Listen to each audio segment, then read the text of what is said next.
been wrong about Capcut this entire time. I've made 2 videos about Capcut on this channel, and both of them were basically me saying Capcut is cooked and everyone should leave. And a lot of you agreed, and honestly, I still stand by most of what I said. But here's the thing. I've been sitting on this take for a while now because I knew it was gonna get me flamed, and I've decided that I don't care. Because the way the editing community talks about Capcut is actually wrong. Not wrong in the way where they're defending it, but wrong in the way where they've completely missed the actual point of what Capcut was, what it became, and why it matters. And I think that's a way more interesting conversation than just Capcut is bad, DaVinci is good. So today, we're actually going to be breaking this down. And if you've never agreed about anything I've ever said about Capcut before, this might be the one time I get you. Here's what the majority of people think about Capcut. You'll usually find 2 camps. People who hate Capcut because of the paywall, and people who use it and defend it like it personally saved their life. And you're going to want to remember this because this is very important for this entire narrative that we're going for. So the argument for one, aka the editing community's take, is that Capcut is for beginners who don't know better, because most people deem that Capcut is quite limiting in its resources. It's more fit for beginners rather than people that are actually trying to take their editing career more seriously. And on the other hand, you've got the TikTok creator take, which is that Capcut is the only tool that makes sense to them. I've used this example before, that most TikTok creators are usually gonna go on Capcut because of its simplicity. Remember that Capcut was marketed to people who wanted to edit their videos without all this complicated software. They wanted an easy and quick method to edit their videos, and that's exactly what Capcut was. So for TikTok creators who make videos pretty much every day and their whole business or their whole entire brand is just making content, they're gonna want the easiest and cheapest option, which is Capcut. And so both groups are arguing about the wrong thing entirely. Neither of them are actually asking the right question. And this leads me to my next point, the part that everyone gets wrong. So everyone talks about Capcut like the problem is the app itself. It definitely isn't. The problem was never the features behind the paywall. It was actually the consistency model they built before doing it. Capcut got everyone dependent on the app itself. So they got all these people, all these editors and all these creators to come on their platform by attracting them with these free and easy effects and presets that led to people constantly coming back for them, which led to the dependency of said effects. And so now when everyone is hooked, that's when Capcut decided that they were going to make everything grow. And that's a terrible business move if you pride yourself as being the cheapest and fastest editing option for creators. And this is why nowadays you'll find a lot of Capcut editors actually talking bad about Capcut itself, the app that they came from originally and that brought them to the editing space. But here's the actually thing nobody's saying. Capcut did something for editing that nothing else did. It actually removed the excuse, because before Capcut, the #1 reason people didn't start editing was because, quote unquote, I don't have the software. And so Capcut killed that excuse completely. So the editors that grew up on Capcut in 2020 to 2022 are now some of the most active people in the space today. Velocity editors, mixtape editors, and even some of the people making good stuff now actually started on Capcut, just like I said before. So when people say that Capcut grew in editing, I genuinely don't know what channel they've been watching. Because yes, the paywall is real and it's bad, but that's a bad business decision, not a creative one. So you need to separate those two things because that actually matters. Now I'm gonna go on a slight little tangent here, but I think this is important for you guys to grasp what I'm actually saying here. This is actually the same thing that people say about manga edits. They call it lazy because the barrier to entry is low. And I know I've been the one saying it. I know.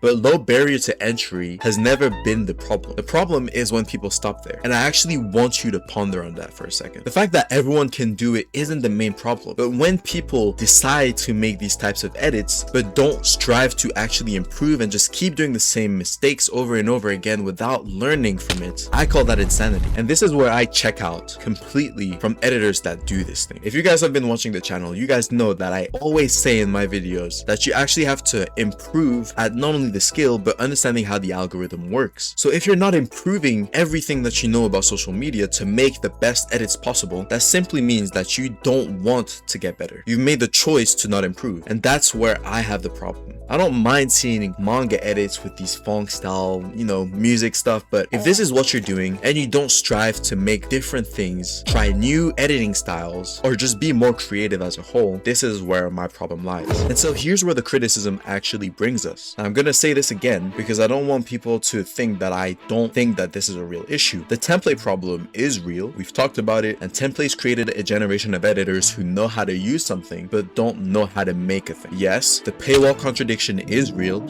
You don't build a community on generosity and then charge for what you gave them for free. And I will definitely admit that Capcut has an identity problem. Capcut tried to become Adobe and lost what made it good, but that's not an excuse, and that's just what happened. But none of this actually means that Capcut ruined editing. It means that Capcut ruined itself, and there's a difference. And with that being said, make sure to like and subscribe to help the channel out. You watching the entire video and leaving these comments about your experiences and opinions really make my day. And for those of you who want to quote unquote know how to not get AE, then go to my Instagram page, link in description, and make sure to follow me and like the post on the page so I can see your message. If you're watching these videos, it means you actively want to improve our video creation as a whole, whether it's edits, content creation, or anything that requires editing, which shows your determination to win in life. So thank you for being here. I appreciate every single one of you for rocking out with me, and let's get back into it. As we all know, Capcut has been taking some very bad decisions recently that has alienated its entire core audience. Now, of course, apart from the people that only have a mobile device to make their edits, it won't concern them. But for everyone else that does have a computer or an iPad and that has the ability to edit on a different software, they're gonna see that Capcut has actually been limiting their entire potential. Like I always say, if you edit on a mobile software, half of these mobile softwares limit the amount of features that you can do and the speed at which you can make them. Now, if you make every single effect on that mobile software, that creates an even tighter limit, which makes the potential for these mobile editors even lower because they don't have effects to test new things. They also don't have the device to test these things. And overall, it just lowers your entire experience with editing. But if you compare it to a PC software, and like I said, I always advocate for this. If you got a PC software just like After Effects, DaVinci, Final Cut Pro, like all these different PC softwares, firstly, you have a mouse and keyboard, which will make the entire process much faster, as you'll have shortcuts and you'll be able to make presets much faster. But not only that, but you'll have a higher skill ceiling because you can do pretty much anything that you want on these softwares. Now, it's not to say that you cannot reach these levels with mobile softwares like Capcut or Light Motion. That's not what I'm saying. But what I am saying is that it's going to take you a lot longer, and the quality of that thing will be much harder to reach if you do it on mobile than if you were to do it on PC, which is why I'm going to convert you.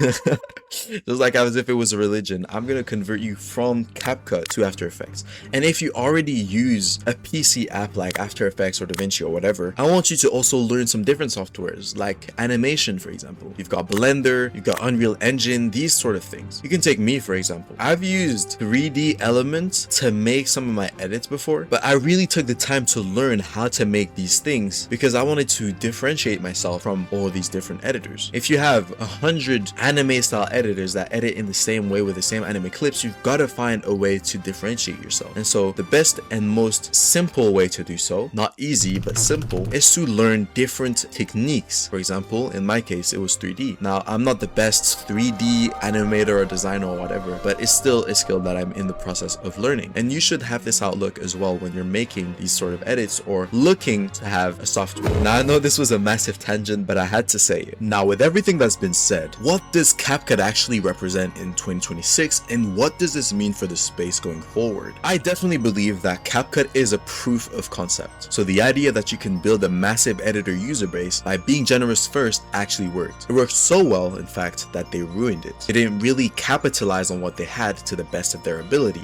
They just tried to milk it dry, and that's not the same as capitalizing on what they had. So the lesson isn't don't use Capcut. The lesson is understand what a tool was built for before you build your workflow around it. So if you're using an app that was made for creators to save time and make edits quickly, then that's what you should go for. But if you understand that the app that you want to use is more targeted to people that are in the higher levels of editing, like intermediate level, that want to be proficient in editing, then you would go for softwares like DaVinci or After Effects and all these other editing softwares. I'm speaking to you right now if you're a beginner editor or you've been editing for less than a year. Before you pick your software, make sure you do your background check on which app best suits what you're trying to do. If you're a creator and you just want to post quick videos and quick edits, then go for Capcut. If you want to make a better quality edits, but you don't want to go on a PC software that's too complicated, then go for Light Motion or Blur. But if you are actually an editor that wants to take it to the next level and wants to be on the level of the high tier editors, then consider going for DaVinci, After Effects, or Filmora, all these softwares that are a lot better if you want to make some better edits. But yeah, like I said, if you're a beginner and Capcut is free enough for what you need, just use it. Like, nobody gets a medal for suffering through a harder tool for no reason. There's like people that say that they started making edits on the hardest style possible. It's like you didn't have to start making edits on the MoGraph style just to prove that you stuck to it. Like, you're just gonna burn out much faster. So it's just better for you to actually pick something that you know you're gonna be able to stick to and to really lock in on that thing. And obviously, if you're intermediate or beyond, you already know what you need. So stop letting the community tell you that using Capcut is embarrassing or not. The only thing that is embarrassing, if I may, is your willingness to actually improve. If you don't want to improve, this is very embarrassing because people are gonna associate you to this stereotype that X amount of people that are on X software are gonna be bad, and you don't want that to be tied to your editing skill. But all this to say that the real editors in this space don't actually care about what you used to learn. They care about what you made. When I look at my viewers' edits and I see that they have some really high quality stuff, I don't really know if they edited on a light motion or if they edited on Capcut or whatever. All I see is the output, what the result is. So it's not so much about the editing software. Sure, you know, it limits your speed and whatever, but if you have the time to do all these things, then it really shouldn't matter. Let me know in the comments if you have any other rebuttals to what I've said, or if you agree, disagree, let me know, because I really would love to know your opinions. If you watched to the end, make sure to comment cheeseburger to confuse all the other people that haven't watched to the end of the video. Go follow my IG if you want to get A for free, and I recommend you watch this video if you want an accurate breakdown of the best editing styles in the anime editing community. Sprint to success.